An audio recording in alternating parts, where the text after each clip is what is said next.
Assalamualaikum warahmatullahi wabarakatuh. Jadi pada video kali ini kita akan membahas mengenai metode harga pokok pesanan, di mana materi metode harga pokok pesanan merupakan materi dari salah satu mata kuliah yaitu akuntansi biaya. Nah, di sini saya nggak sendiri, tapi di sini saya bersama teman-teman saya berenam yang akan menjelaskan materi mengenai metode harga pokok pesanan. Yang pertama adalah, yang kedua ada saya sendiri yaitu Farhan, yang ketiga ada Riris, yang keempat ada Firmansyah, yang kelima ada Bobby, dan yang keenam ada Fania. Nah, metode harga pokok pesanan sendiri itu masuk dalam akuntansi perusahaan manufaktur. Nah, tentang perusahaan manufaktur sendiri selanjutnya akan dijelaskan oleh teman saya yaitu Dela. Berikut ini adalah jenis-jenis perusahaan dalam akuntansi, yaitu perusahaan dagang, perusahaan jasa, dan perusahaan manufaktur. Dalam video ini kita menggunakan perusahaan manufaktur. Perusahaan manufaktur adalah perusahaan yang menyediakan atau membeli barang mentah, bahan baku, atau bahan setengah jadi. Tujuannya adalah untuk mereka yang akan mengelola bahan baku tersebut menjadi sebuah produk yang siap dijual dan diminati oleh pasar. Ada dua metode penentuan atau pengumpulan harga pokok, yaitu metode harga pokok pesanan dan metode harga pokok proses. Definisi dan perbedaan. Harga pokok proses atau processing costing merupakan metode perhitungan harga pokok produk berdasarkan kepada pengumpulan biaya-biaya produksi dalam satu periode. Yang kedua, harga pokok pesanan atau job order costing adalah cara perhitungan harga pokok produksi untuk produk yang dibuat berdasarkan pesanan. Selanjutnya akan dijelaskan oleh teman saya, Riris. Jadi berikutnya saya akan menjelaskan ciri-ciri perbedaan antara perusahaan yang berproduksi massa atau biasa disebut dengan metode harga pokok proses dan perusahaan yang produksi atas dasar pemesanan atau metode harga pokok pesanan. Yang pertama adalah proses pengolahan produk. Perusahaan yang berproduksi massa menggunakan pengolahan yang terus-menerus atau kontinu, sedangkan perusahaan yang berdasarkan pesanan terputus-putus bergantung pada pemesanan yang ada. Yang kedua adalah produk yang dihasilkan oleh perusahaan berproduksi massa memiliki produk bertaraf standar, dan sedangkan produksi yang berdasarkan pemesanan tergantung spesifikasi atas dasar pemesan. Produksi ditujukan untuk mengisi persediaan untuk produksi massa dan produksi pemesanan untuk memenuhi pemesanan. Contoh perusahaan yang berproduksi massa adalah perusahaan kertas, semen, tekstil, dan lain-lain. Perusahaan yang berproduksi atas dasar pemesanan contohnya adalah perusahaan percetakan, mebel, kontraktor, dan lain-lain. Yang kelima adalah penghitungan biaya produksi menurut perusahaan yang berproduksi secara massa dihitung setiap bulan atau per periode. Perusahaan yang berproduksi atas dasar pemesanan dihitung untuk setiap pesanan yang ada. Penghitungan harga pokok persatuan pada perusahaan produksi massa pada akhir bulan atau periode. Perusahaan yang berproduksi atas dasar pesanan menghitung apabila pesanan telah selesai diproduksi. Yang ketujuh adalah rumus perhitungan harga pokok persatuan perusahaan yang berproduksi secara massa. Harga pokok produksi selama bulan atau periode tertentu dibagi dengan jumlah unit produk pada bulan atau periode yang bersangkutan. Rumus yang tertera pada perusahaan yang berproduksi atas dasar pemesanan yaitu jumlah biaya produksi dibagi dengan jumlah satuan produk yang diproduksi dalam pesanan yang bersangkutan. Berikut ada komponen harga pokok pesanan, yaitu biaya bahan baku, menggunakan biaya aktual atau sesungguhnya, biaya tenaga kerja langsung atau TKL, berdasarkan biaya aktual atau sesungguhnya. Yang terakhir ada biaya overhead, berdasarkan tafsiran atau tarif. Berikut ada komponen harga pokok pesanan. Yang pertama adalah biaya bahan baku. Menggunakan biaya aktual atau sesungguhnya, biaya TKL, tenaga kerja langsung, berdasarkan biaya aktual atau sesungguhnya, dan yang terakhir ada biaya overhead, berdasarkan taksiran atau tarif. Selanjutnya akan dijelaskan oleh teman saya Farhan. Nah, ini adalah merupakan sistem pembebanan biaya. Nah, seperti yang kita tahu dari sebelumnya, dari penjelasan Riris, komponen dari harga pokok ada 3, yaitu biaya bahan baku, biaya tenaga kerja, dan juga biaya overhead pabrik. Nah, biaya bahan baku dan biaya tenaga kerja itu masuk kategori biaya langsung karena kedua komponen ini menggunakan data secara aktual atau bisa diprediksi dan bisa ditelusuri. Nah, sedangkan biaya overhead pabrik atau BOP itu masuk dalam kategori biaya tidak langsung yang nantinya akan dialokasi. Kenapa? Karena biaya overhead pabrik itu biasanya menggunakan taksiran atau tarif yang udah ditentuin di muka, karena biaya overhead pabrik tidak bisa ditelusuri secara detail dan bisa diketahui di awal. Nah, ini adalah pembebanan BOP ke produk. Dibagi menjadi 2, ada actual costing dan juga normal costing. Nah, di actual costing ini, itu definisinya adalah membebankan seluruh BOP yang terjadi pada suatu periode ke seluruh produk yang dapat diproduksi pada periode tersebut. Biasanya, actual costing ini digunakan oleh perusahaan yang menggunakan metode harga pokok proses. Yang kedua ada normal costing. Normal costing ini definisinya adalah pembebanan BOP itu tidak perlu menunggu sampai akhir periode. Jadi pembebanan BOP itu ditentukan dengan cara taksiran atau tarif yang sudah ditentuin di muka. Nah, normal costing ini biasanya digunakan oleh perusahaan yang menggunakan metode harga pokok pesanan. Selanjutnya akan dijelaskan oleh teman saya, yaitu Vania. Selanjutnya, ada manfaat informasi harga pokok produksi per pesanan bagi manajemen. Yang pertama adalah menentukan harga jual yang akan dibebankan kepada pemesan. Yang kedua adalah mempertimbangkan penerimaan atau penolakan pesanan. Yang ketiga adalah memantau realisasi biaya produksi. Yang keempat adalah menghitung laba atau rugi tiap pesanan. Yang kelima adalah menentukan harga pokok persediaan produk jadi dan produk dalam proses yang disajikan dalam neraca. Selanjutnya dilanjutkan oleh teman saya yaitu Farhan.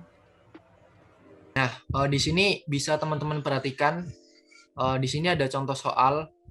Saya akan bacakan. PT Lupna berusaha dalam bisnis percetakan dan proses produksinya dilaksanakan berdasarkan pesanan. Metode penentuan harga pokok produksi yang digunakan adalah full costing. Pada bulan November 2000X, PT Lupna mendapat pesanan untuk mencetak undangan sebanyak 1.500 lembar dari PT Aviva dengan harga yang dibebankan sebesar 3.000 per lembarnya. Dalam bulan yang sama, perusahaan menerima pesanan untuk mencetak pamflet iklan sebanyak 20.000 lembar dari PT Mahira dengan harga yang dibebankan sebesar Rp1.000 per lembarnya. Pesanan dari PT Aviva diberi kode 101 dan pesanan dari PT Mahira diberi kode 102. Nah, jadi di sini ada sebuah perusahaan bisnis percetakan PT Lupna dan dia menerima 2 pesanan dari PT Aviva dan juga PT Mahira, ditandai dengan PT Aviva untuk pesanan nomor 101 dan PT Mahira untuk pesanan 102. Selanjutnya akan dijelaskan oleh teman saya yaitu Bobby. Soal nomor 1. Pada tanggal 3 November, perusahaan membeli bahan baku dan bahan penolong sebagai berikut. Bahan baku. Yang pertama, kertas jenis X 85 rim dengan harga 10.000 dengan total 850.000. Yang kedua, kertas jenis Y 10 roll dengan harga 350.000 dengan total 3.500.000. Dan tinta jenis A 5 kg dengan harga 100.000 dengan total 500.000. Terakhir, tinta jenis B 25 kg dengan harga 25.000 dengan total 625.000. Kemudian bahan baku di total semuanya hingga mencapai angka 5.475.000. Kemudian bahan penolong. Yang pertama, bahan penolong P 17 kg dengan harga 10.000 dengan total 170.000. Kemudian bahan penolong Q 60 liter dengan harga 5.000 dengan total Rp300.000 dan di total bahan penolong sejumlah Rp470.000. Next. Nah, kemudian pencatatan pembelian bahan baku dan penolong. Nah, kita ada 2 jurnal. Yang pertama, jurnal pembelian bahan baku.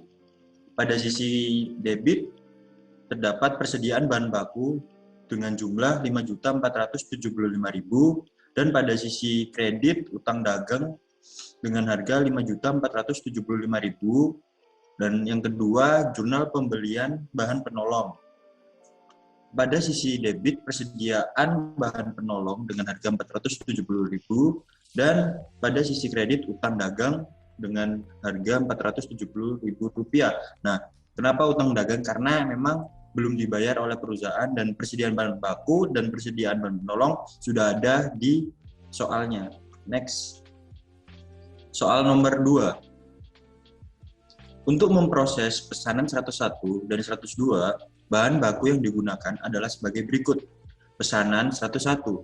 Yang pertama, kertas jenis X 85 rim dengan harga Rp10.000 dengan total Rp850.000 dan tinta jenis A 5 kg dengan harga Rp100.000 dengan total Rp500.000 dan pesanan 101 di total semuanya sejumlah Rp1.350.000. Kemudian pesanan 102 terdiri dari yang pertama kertas jenis Y 10 roll dengan harga Rp350.000 dengan total Rp3.500.000 dan tinta jenis B 25 kg dengan harga Rp25.000 dengan total Rp625.000.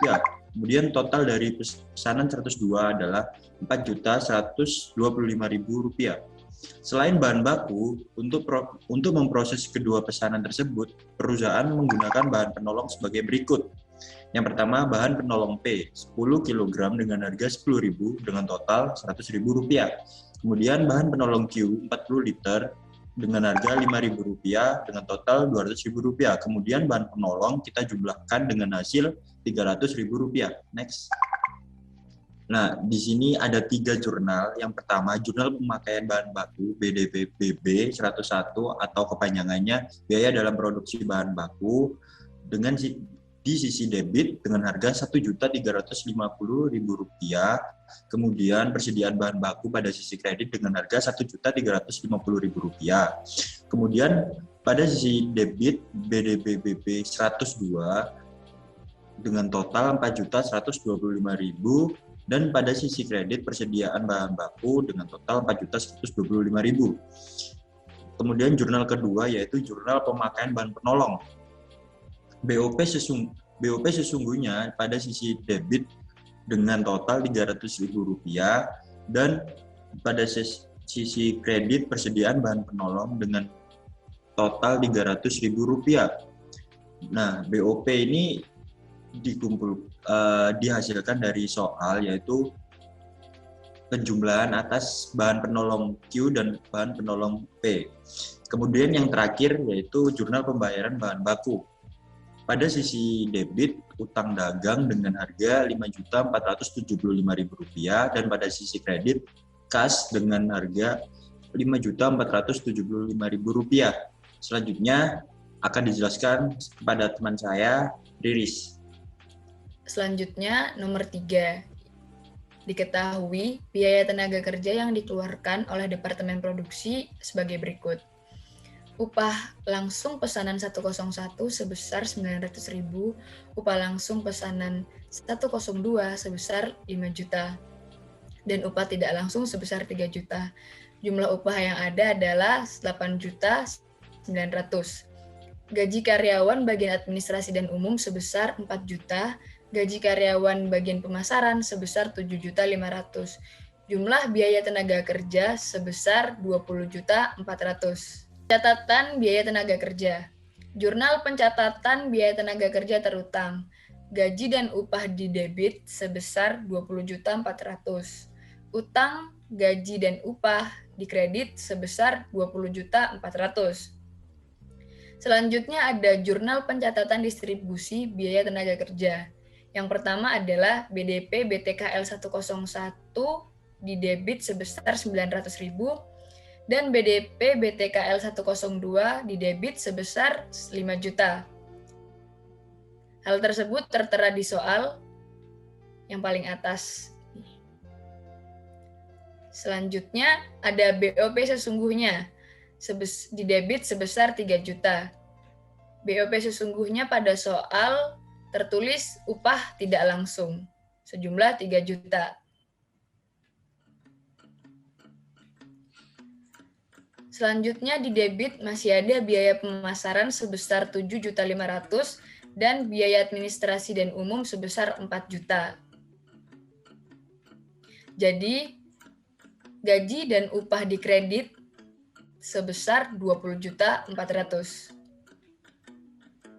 Selanjutnya akan dijelaskan oleh Vio dan Della. Berikutnya soal nomor 4 dan soal nomor 5 akan dijelaskan oleh saya dan teman saya Firmansyah. Soal nomor 4. Biaya overhead pabrik dibebankan kepada produk atas dasar tarif sebesar 150% dari biaya tenaga kerja langsung. Nomor 5. Selain biaya bahan penolong dan biaya tenaga kerja tidak langsung, BOP yang sesungguhnya terjadi adalah sebagai berikut. Biaya depresiasi mesin sebesar 1.500.000, biaya depresiasi gedung pabrik sebesar 2 juta, biaya asuransi gedung pabrik dan mesin sebesar 700.000, biaya pemeliharaan mesin sebesar 1 juta, dan biaya pemeliharaan gedung sebesar 500.000. Totalnya adalah 5.700.000 rupiah. Perhitungan biaya overhead pabrik. Diketahui BOP 150% dari biaya tenaga kerja langsung. Biaya tenaga kerja langsung 101 sebesar 900.000 rupiah, biaya tenaga kerja langsung 102 sebesar 5 juta rupiah. Maka BOP pesanan 101 dan 102 adalah sebagai berikut. BOP 101, 900.000 dikali 150% sama dengan 1.350.000. BOP 102 sebesar 5 juta dikali 150% sama dengan 7.500.000. Ada 3 jurnal yang kita gunakan dalam pencatatan biaya overhead pabrik. Yang pertama, jurnal pencatatan pembebanan BOP. BDP BOP 101 sama dengan 1.350.000. BDP BOP 102 sebesar 7.500.000. BOP yang dibebankan sebesar 8.850.000 rupiah. Yang kedua, ada jurnal pencatatan BOP yang sesungguhnya terjadi. BOP sesungguhnya sebesar 5.700.000 dan berbagai rekening yang dikredit sebesar 5.700.000. Berbagai rekening yang dikredit, hasilnya didapat dari rincian yang ada pada nomor 5. Berikutnya akan dijelaskan oleh teman saya, Firmansyah. Oke, selanjutnya ada jurnal pencatatan penutupan BOP yang dibebankan ke dalam BOP sesungguhnya. Dalam jurnal ini ada beberapa akun. Yang pertama, BOP yang dibebankan sebesar 8.850.000. Selanjutnya ada selisih kurang BOP sebesar 150.000 dan ada BOP sesungguhnya dalam kredit sebesar 9 juta.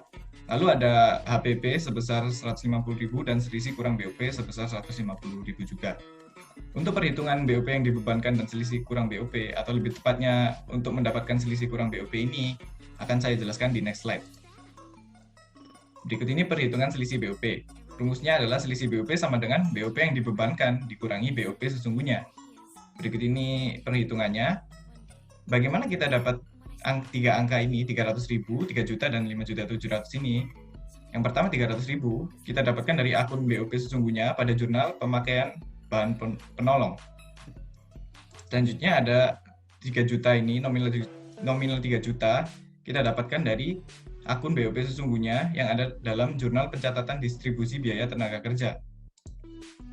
Dan nominal 5.700.000 ini kita dapatkan dari jurnal pencatatan BOP sesungguhnya terjadi. Lalu ada BOP yang dibebankan kita dapatkan dari jurnal pencatatan penutupan BOP yang dibebankan ke dalam BOP sesungguhnya sebesar 8.850.000. Lalu setelah kita tambahkan seluruh BOP sesungguhnya dan kita kurangkan dengan BOP yang dibebankan, maka dihasilkan nominal sebesar minus 150.000. Karena hasilnya minus, maka nama akun dijadikan selisih BOP kurang atau selisih kurang BOP. Lalu kita akan melakukan pencatatan selisih BOP dalam jurnal pencatatan BOP. Isi akunnya adalah di sisi debit ada selisih BOP sebesar 150.000 dan di sisi kredit ada BOP sesungguhnya sebesar 150.000 juga. Untuk soal nomor 6 akan dijelaskan oleh teman-teman saya, yaitu Farhan, Riris, dan Fania. Selanjutnya, soal nomor 6. Pesanan nomor 101 telah selesai diproduksi dan telah diserahkan kepada pemesan.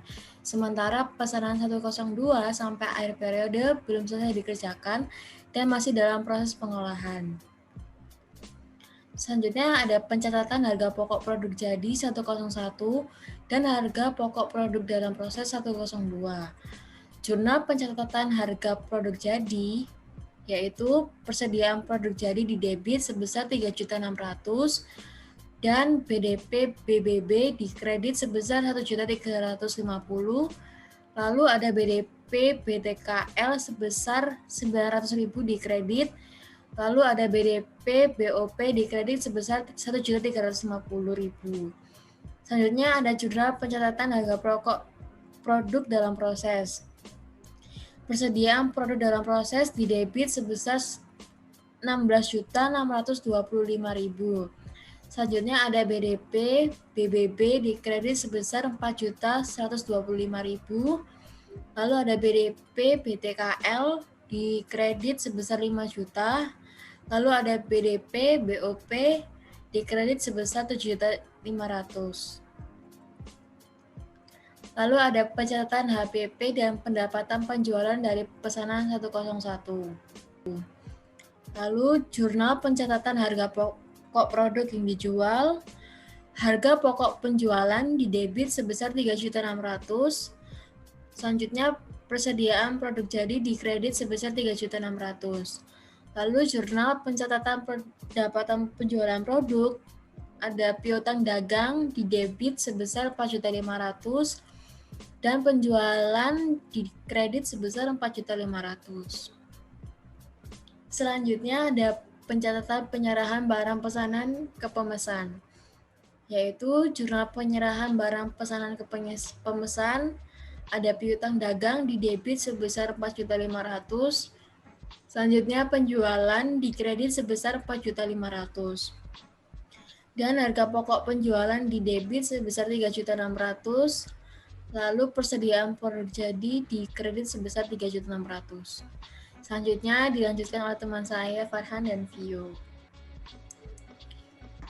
Nah, bisa dilihat di sini dalam kartu pesanan 101 elemen-elemen yang ada itu diambil dari jurnal pencatatan harga pokok produk jadi. Nah, bisa dilihat di situ di kreditnya ada BDP BBB, BDP BTKL dan BDP BOP masing-masing 1.350.000, 900.000 dan juga 1.350.000. Nah, untuk harga jual barangnya sendiri bisa dilihat pada soal di bawah kanan itu. Nah, di pesanan 101 itu PT Lupna menerima pesanan undangan sebanyak 1.500 lembar dari PT Aviva. Nah, harga yang dibebankan itu 3.000 per lembarnya. Jadi kalau kita cari itu 1.500 dikali 3.000 ketemunya adalah sejumlah Rp4.500.000. Nah, ini adalah kartu pesanan dari pesanan 101. Isinya bisa dilihat ada pemesan dari PT Aviva, produknya kartu undangan, jumlahnya 1.500, spesifikasinya terlampir, dan di sebelah kanan ada nomor pesanannya yaitu 101, tanggal pesannya November 2000X, dan tanggal mulai pengerjaannya 3 November 2000X, tanggal ambil mereka 31 Desember 2000X, dan selesai pada tanggal 31 Desember 2000X. Nah, untuk tabelnya sendiri, di bawah ini bisa dilihat ada biaya bahan baku, biaya tenaga kerja, dan biaya overhead produksi itu diambil dari jurnal sebelumnya. Nah, jadi di biaya bahan baku sendiri ada kertas jenis X yang total jumlahnya itu 850.000.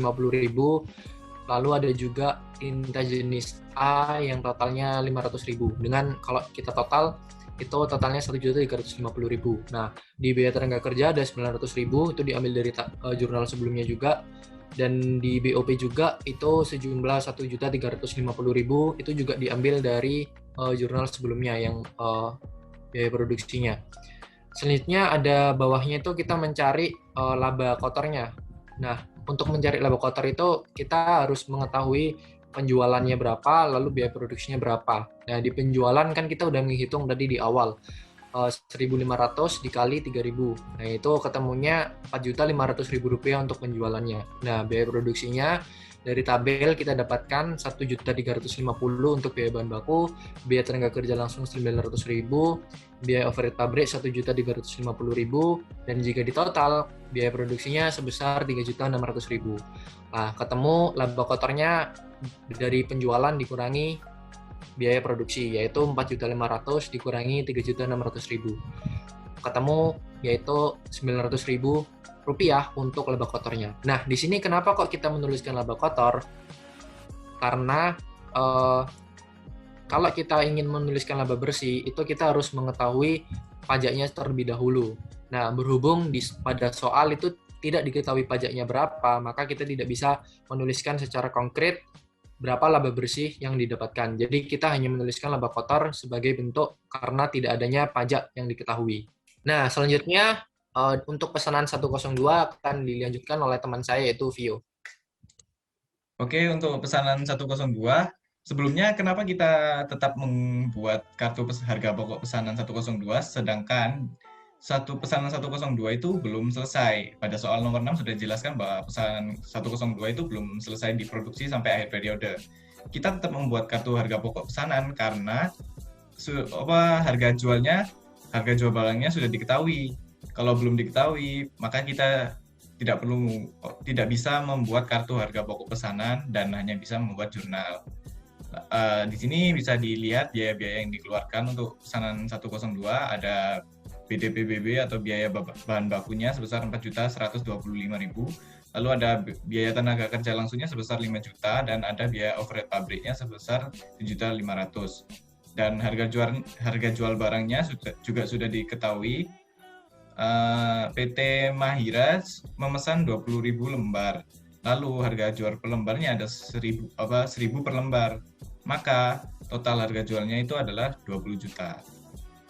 Lanjut, untuk pembuatan kartu perhitungan harga pokok pesanan sama dengan kartu harga pokok pesanan pada pesanan 101.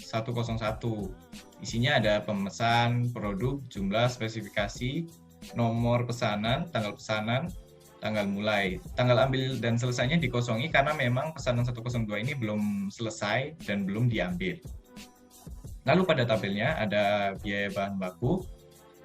Kita menggunakan kertas jenis Y sejumlah 3.500.000, tinta jenis B sejumlah 625.000, dan dijumlah menjadi 4.125.000. Lalu ada biaya tenaga kerja atau biaya tenaga kerja langsung sejumlah 5 juta, lalu ada biaya overhead pabrik sejumlah 7.500.000. Lalu kita juga mencari laba kotor sama seperti pesanan 101, yaitu kita mengurangkan penjualan dengan biaya produksi. Di sini penjualannya kita dapat 20 juta. Lalu biaya produksinya jika kita total, kita mendapatkan angka 16.625.000. Lalu kita mendapatkan laba kotor 3.375.000. Kita tetap tidak bisa mencari laba bersihnya karena memang di pesanan 101 dan 102 tidak diketahui pajaknya. Baiklah, itu tadi merupakan pemaparan dan penjelasan mengenai materi metode harga pokok pesanan. Diharapkan buat teman-teman semua untuk memahami dan mendapatkan ilmu dari apa yang kami sampaikan. Untuk kurang lebihnya kami mohon maaf, mungkin ada salah kata atau salah mengenai penjelasannya bisa untuk ditulis di kolom komentar. Terima kasih untuk perhatiannya. Wassalamualaikum warahmatullahi wabarakatuh.